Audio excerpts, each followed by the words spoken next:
Hello everyone, it is Marc Berman from TV Media Insights. It is Wednesday, May 28th, and I would like to welcome you back to our daily video cast. Last night was the season premiere of America's Got Talent on NBC, leading into the series premiere of new scripted drama, The Night Shift. We have coming up tonight the season premiere of So You Think You Could Dance on Fox.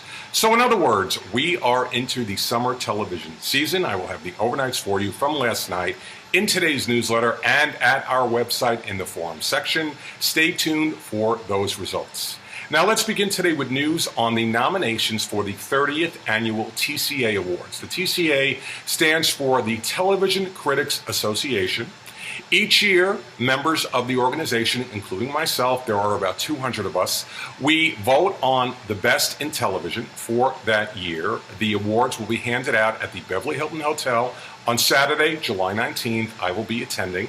And there are 12 categories. Let me give you the sample nominations in 2 of those categories. The nominations for Outstanding Program of the Year by the TCA are Game of Thrones on HBO, The Good Wife on CBS, Orange is the New Black on Netflix, True Detective on HBO, and the final season of Breaking Bad on AMC, which won last year.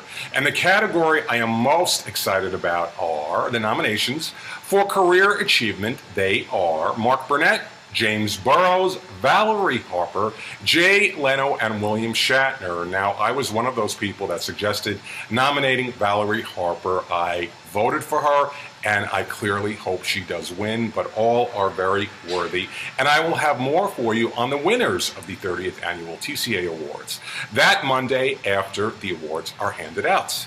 Now let's head over to Lifetime. The debut of its latest original movie called Petals on the Wind, which was the sequel to Flowers in the Attic on Sunday, averaged 3.4 million viewers. This is now the 4th most watched original movie on ad-supported cable in 2014 to date, behind Flowers in the Attic, Lizzie Borden Took an Axe, and the Gabby Douglas Story. These movies all aired on Lifetime.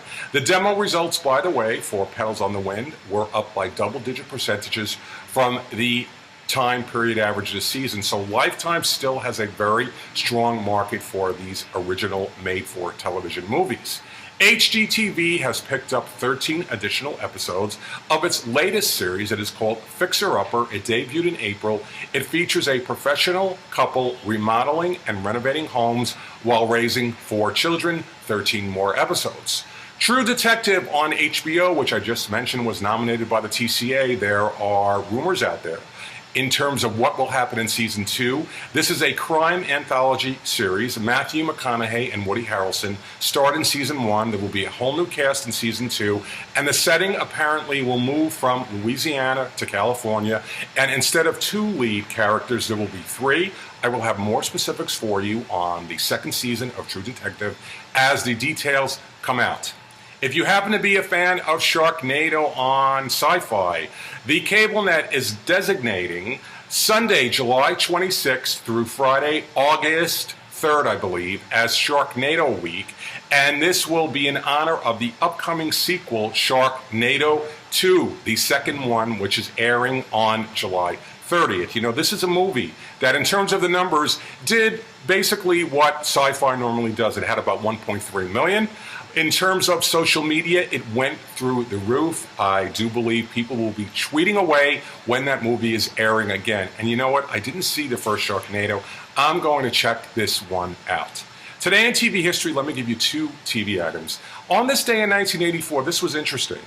It was not the series finale of CBS sitcom One Day at a Time. It was actually a pilot for a spin-off series. 1 week earlier was the final episode of One Day at a Time, when Anne married Sam and they moved to Europe. Well, 1 week later, Schneider, played by Pat Harrington Jr., moves to Florida to take care of his suddenly orphaned niece and nephew. The pilot was not sold. It never went to series. And on this day in 1991 was the series finale of ABC drama 30-something. It ran for 4 seasons. It produced 85 episodes, and I always thought there were more stories to tell. I was truly disappointed it ended. And when I interviewed, by the way, Ken Olin a few years ago, he had mentioned there were plans to do a 5th season, but the series creators decided they no longer wanted to do it, and that was the end. And I also thought, by the way, killing off Gary towards the end of the series was not necessary.